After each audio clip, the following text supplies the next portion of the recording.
आपका हमारे हिंदी सीखे यूट्यूब चैनल पे बहुत बहुत स्वागत है।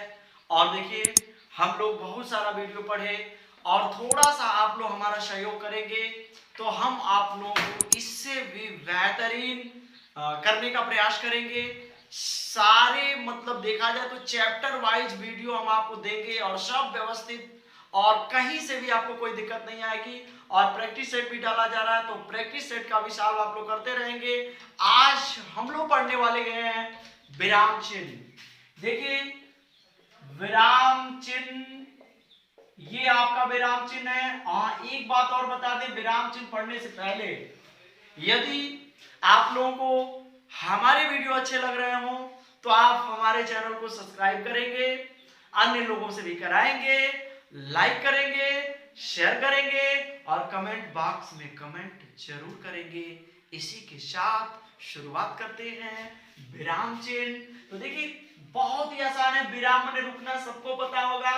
तो विराम का शाब्दिक अर्थ है ठहराव। ठहराव, विराम का शाब्दिक अर्थ है ठहराव। इसी को रुकना, ठहरना या विश्राम लेना भी कहते हैं।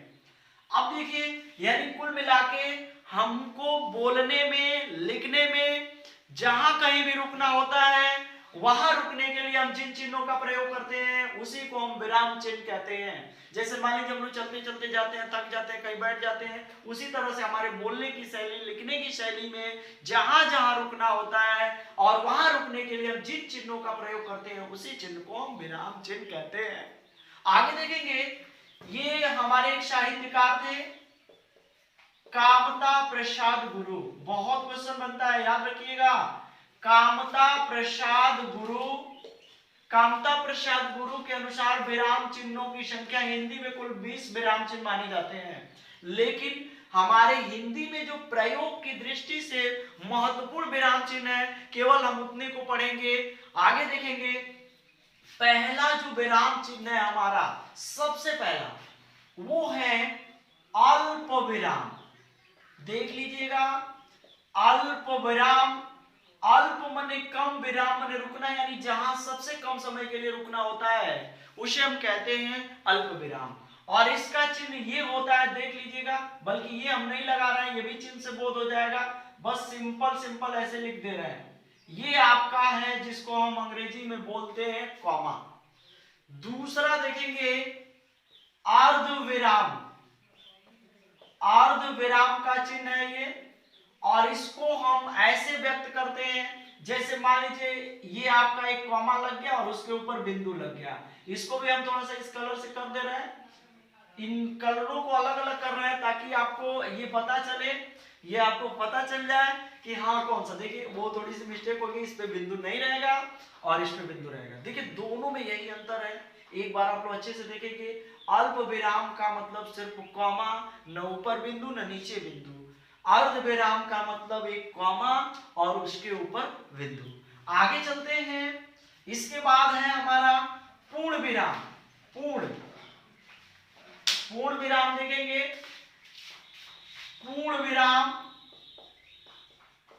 और पूर्ण विराम का ये चिन्ह है आपका, जो जिसको हम लोग खड़ी पाई भी बोलते हैं, पूर्ण विराम, और अंतरराष्ट्रीय भाषा में इसे हम फुल स्टॉप भी बोलते हैं।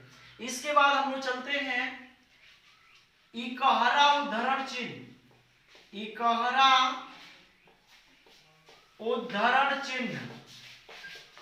अब देखिए, इकहरा उद्धरण चिन्ह जिसको अंग्रेजी में सिंगल इनवर्टेड कामा बोला जाता है, और इसको हम ऐसे व्यक्त करते हैं, एक का मुंह ऊपर और एक का मुंह नीचे होता है। ये एक का मुंह ऊपर और एक का मुंह नीचे, यानी एक तरह से कहा जाए तो ये 6 और एक 9। दूसरा हम विराम चिन्ह देखेंगे, तो इसके बाद है दोहरा उद्धरण चिन्ह। दोहरा उद्धरण चिन्ह है, और दोहरा उद्धरण चिन्ह सेम ऐसे ही होता है, एक और बढ़ जाएगा ये, यानी इसको हम कह सकते हैं 66 और इसको कह सकते हैं 99, यानी 66 और 99। देखिए, अब इतना हम लिख दिए हैं, इतना आपको समझा दे, फिर मिटा के दूसरा विराम चिन्ह लिखे। ये अल्प विराम, जहां सबसे कम समय के लिए रुकना होता है। अर्ध विराम, इसकी अपेक्षा थोड़ा अधिक रुकना होता है। देखिए, इससे कम और इससे अधिक, ये अर्ध माने आधा। पूर्ण विराम, जहां पूरे समय के लिए रुकना होता है। इकारा उद्धरण चिन्ह किसी एक नाम को दर्शाना हो, एक रचना को दर्शानी हो तो इकारा उद्धरण, जैसे मान लीजिए हम लिख दिए कामायनी, तो कामायनी को सिंगल इनवर्टेड कामा में लिख देंगे। किसी का नाम हो नरेंद्र उर्फ पप्पू, तो हम नरेंद्र को हम सिंगल इनवर्टेड कामा में नहीं लिखेंगे, जो उनका उपनाम है पप्पू उनको हम सिंगल इनवर्टेड कामा में लिखेंगे। आगे चलते हैं दोहरा उद्धरण चिन्ह, तो दोहरा उद्धरण चिन्ह किसी का कहा हुआ कथन हो वहां प्रयोग करते हैं दोहरा उद्धरण चिन्ह। जैसे मान लीजिए शास्त्री जी ने कहा जय जवान जय किसान, तो जय जवान और जय किसान को हम लिखेंगे डबल इन्वर्टेड कॉमा में। आगे चलते हैं हम आपको लेके अगले विराम चिन्ह की तरफ। देखिए यदि हमारा वीडियो आपको अच्छा लगे तो सब्सक्राइब करेंगे, अन्य लोगों से भी कराएंगे। अगला विराम चिन्ह देखिए कितना आसान है, ये आपका त्रुटि पूरक या इसे हंस पद कहते हैं, इसे हम कहते हैं हंस पद, हंस पद या त्रुटि पूरक, त्रुटि पूरक चिन्ह। ये हंस पद है, जैसे मान लीजिए हमको लिखते लिखते जा रहा है, कुछ छूट गया तो वहां इस चिन्ह को लगा के और जो चीज छूटा है उसको हम वहां लिख देंगे। अगला ये देखिएगा, ये आप ये मत समझिएगा कि विसर्ग है, ये विसर्ग के नुमा ही रहता है और इसको हम कहते हैं उपविराम, उपविराम। और इसका प्रयोग नाटक आदि के खंडों में पाया जाता है। जैसे मान लीजिए सैनिक, फिर ये चिन्ह महाराज की जय हो, तो फिर महाराज की बारी आती है तो महाराज, फिर ये चिन्ह कहो सैनिक क्या समाचार लाए हो।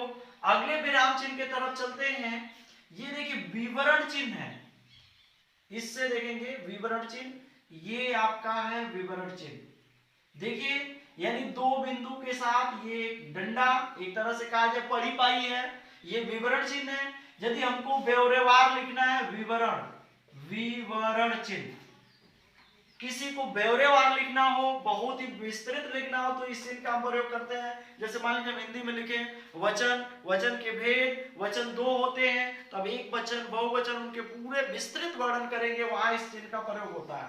अगला देखेंगे, ये आपका है निर्देशक चिन्ह, निर्देशक, इसका नाम है निर्देशक। और देखिए निर्देशक चिन्ह वह होता है, जैसे मान लीजिए कोई कुछ कह रहा हो तो जैसे ही उसकी युक्ति शुरू होती है वहां इस चिन्ह का प्रयोग होता है। जैसे मान लीजिए अभी हम कह दें कि बाल गंगाधर तिलक ने कहा, तो कहा के आगे ये चिन्ह, और फिर क्या कहा, स्वराज हमारा जन्मसिद्ध अधिकार है, तो उस स्वराज हमारा जन्मसिद्ध अधिकार को डबल इन्वर्टेड कॉमा में लिखेंगे, यानी इसको हिंदी में कह सकते हैं दोहरा उद्धरण चिन्ह। आगे चलते हैं, इसके बाद ये आपका कोष्ठक चिन्ह, ये देखिए कोष्ठक चार प्रकार के होते हैं, आप लोग मैथ में पढ़े होंगे, लेकिन हमारे हिंदी में सबसे ज्यादा इस कोष्ठक चिन्ह का प्रयोग होता है, इसका नाम है कोष्ठक चिन्ह, इससे तो सब लोग परिचित होंगे कोष्ठक चिन्ह। और एक चीज आपको बता दें कि इस कोष्ठक चिन्ह का प्रयोग हमारे हिंदी में संख्याओं को दर्शाना हो तब लिखते हैं, 1 2 3 4 5, या रोमन की संख्या या अंग्रेजी की संख्या या हिंदी की संख्या, या क ख ग घ, या यदि मान लीजिए किसी शब्द का अर्थ आपको नहीं पता है तो उस, जैसे मान लीजिए हम समास आपको पढ़ाए थे तो बताए थे कि बहुव्रीहि समास में दोनों पद गौण होते हैं। अब गौण के अर्थ हमारे समझ में नहीं आए इसलिए हम उसको कोष्ठक में अप्रधान लिख दिया, यानी ऐसा शब्द जिसके अर्थ को समझ में, माने जिसका अर्थ समझ में न आ रहा हो, उस अर्थ को समझने के लिए उसका अर्थ इस कोष्ठक में रखते हैं। आगे चलते हैं, ये आपका देखिए यहाँ ये आपका अवतारक चिन्ह है, अवतारक, ये देखिए दोनों कॉमा जैसे ही हैं, कॉमा जैसे, और इसका नाम है अवतारक, अवतारक, अवतारक को उतारक समझ सकते हैं आप लोग अपनी सुविधा के अनुसार। जैसे मान लीजिए हम ये राम राम हमको 20 बार लिखना है तो हम 20 बार नहीं लिखते हैं, एक बार लिख दिए और फिर हम क्या करते हैं, ये चिन्ह लगाते जाते हैं, इसको अंग्रेजी में डिक्टो बोलते हैं। आगे चलते हैं अगले विराम चिन्ह की तरफ। देखिए यदि आपको हम लोगों के वीडियो अच्छे लगे तो सब्सक्राइब जरूर करिएगा, लाइक करिएगा, कमेंट करिएगा और कमेंट बॉक्स में जरूर बताइएगा कि आपको वीडियो कैसा लगा। देखिए अगला है विराम चिन्ह, ये आपका, इसको कई रूपों में लोग बनाते हैं। ये आपका लाघव चिन्ह है, लाघव, या इसको कहते हैं संक्षेपक। संक्षेपक जैसे मान लीजिए मोस्ट इंपॉर्टेंट है इसका प्रयोग, जैसे मान लीजिए हमको डॉक्टर लिखना हो, डॉक्टर, किसी शब्द को छोटा करने के लिए इसका प्रयोग करते हैं। जैसे मान लीजिए ये आपका हम ये पहला अक्षर लिख के और ये लगा दिए, ये डॉक्टर हो गया, ये प्रोफेसर हो गया, या मान लीजिए प्रोप्राइटर, जो भी अनुच्छेद में लिखना हो तो आप ये अनु लिख के ये कर लेंगे। ये ध्यान रखिएगा, ये संक्षेप करने वाला चिन्ह है। अगला हम चलते हैं एक दो और महत्वपूर्ण चिन्हों पे। ये आपका एक चिन्ह है जिससे आप परिचित होंगे, ये संधि विच्छेदक है। संधि विच्छेदक इसको कहते हैं, जो आप संधि विच्छेद में पढ़ चुके हैं। एक और चिन्ह है ये आपका, इससे भी आप लोग परिचित होंगे, तुल्यात्मक। तुल्यात्मक चिन्ह है ये, तुल्यात्मक चिन्ह यानी तुलना किया जाता है इससे। जैसे मान लीजिए हम लोग लिख दिए दिवस बराबर दिन। आगे चलते हैं, थोड़ा सा आपको एक और विराम चिन्हों के माध्यम से, ये आपका देखिए एक चिन्ह बनता है, ये आपका समाप्ति सूचक चिन्ह है। समाप्ति सूचक, ऐसे चिन्ह लगाते हैं हम, इसका नाम रखे हैं समाप्ति सूचक। समाप्ति सूचक इस तरह से जो आपके हिंदी में क्वेश्चन बनते हैं महत्वपूर्ण विराम चिन्हों का, हमने आपको सब महत्वपूर्ण विराम चिन्हों को बताया। यदि आपको ये चीजें समझ में आए, वीडियो अच्छा लगे तो लाइक करेंगे, सब्सक्राइब करेंगे, कमेंट करेंगे, और इसी कामनाओं के साथ हम अपनी वाणी को विराम देते हैं। आप लोग का दिन शुभ हो। जय हिंद, जय भारत।